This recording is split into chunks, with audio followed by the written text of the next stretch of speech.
തെരഞ്ഞെടുപ്പ് ഫലം വന്ന് ദിവസങ്ങൾ പിന്നിട്ടിട്ടും കേരളത്തിൽ പുതിയ സർക്കാർ അധികാരമേൽക്കാത്തത് വലിയ ഭരണപ്രതിസന്ധിയിലേക്ക് വഴിമാറിയിരിക്കുകയാണ്. സംസ്ഥാന ഭരണകേന്ദ്രമായ സെക്രട്ടേറിയറ്റ് ഇപ്പോൾ ഏതാണ്ട് പൂർണ്ണമായും നിശ്ചലമായ അവസ്ഥയിലാണ്.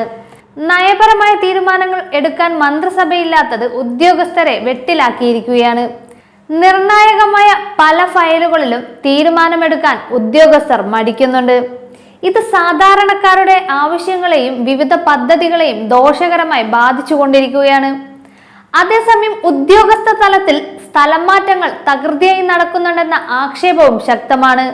പുതിയ സർക്കാർ വരുന്നതിന് മുൻപേ താല്പര്യമുള്ള തസ്തികകളിലേക്ക് മാറാനുള്ള ഉദ്യോഗസ്ഥരുടെ നീക്കവും വിവാദമായിട്ടുണ്ട്.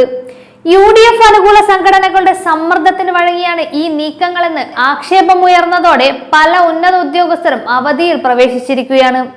സർക്കാരിന്റെ അഭാവം ഏറ്റവും കൂടുതൽ ബാധിക്കുന്നത് സാധാരണക്കാരെയാണ്. കാലവർഷം അടുത്തെത്തിയിട്ടും പ്രളയ പ്രതിരോധ പ്രവർത്തനങ്ങളോ മഴക്കാലപൂർവ്വ ശുചീകരണമോ എങ്ങും എത്തിയിട്ടില്ല. സ്കൂൾ തുറക്കാൻ ദിവസങ്ങൾ മാത്രം ബാക്കി നിൽക്കെ വിദ്യാഭ്യാസ മേഖലയിലെ തയ്യാറെടുപ്പുകളും അവതാളത്തിലാണ്. സമഗ്ര ശിക്ഷ കേരള ഉൾപ്പെടെയുള്ള പദ്ധതികളിലെ ജീവനക്കാർക്ക് ശമ്പളവും മുടങ്ങിയ സ്ഥിതിയാണ്.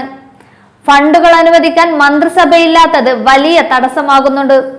സ്ഥാനക്കയറ്റവും സ്ഥലം മാറ്റവും കാത്തിരിക്കുന്ന ഉദ്യോഗസ്ഥരും കാത്തിരിപ്പിലാണ്. കുട്ടികളുടെ പഠന സൗകര്യമടക്കം നോക്കി സ്ഥലം മാറ്റത്തിന് അപേക്ഷ നൽകി കാത്തിരുന്നവർ ഉൾപ്പെടെ ആശങ്കയിലാണ്. തെരഞ്ഞെടുപ്പിന് മുമ്പ് ഇൻസ്പെക്ടർമാർ മുതൽ താഴേക്കുള്ള ഉദ്യോഗസ്ഥരെ വിവിധ ജില്ലകളിലേക്ക് മാറ്റി നിയമിച്ചിരുന്നു. പെരുമാറ്റച്ചട്ടം നീക്കി ഒരാഴ്ച പിന്നിട്ടിട്ടും ഇവരെ തിരികെ നിയമിച്ചിട്ടില്ല. ഉന്നത പോലീസ് ഉദ്യോഗസ്ഥരെ അടക്കം വിളിച്ച് UDF നേതാക്കൾ ഭീഷണി തുടരുന്നുണ്ട്.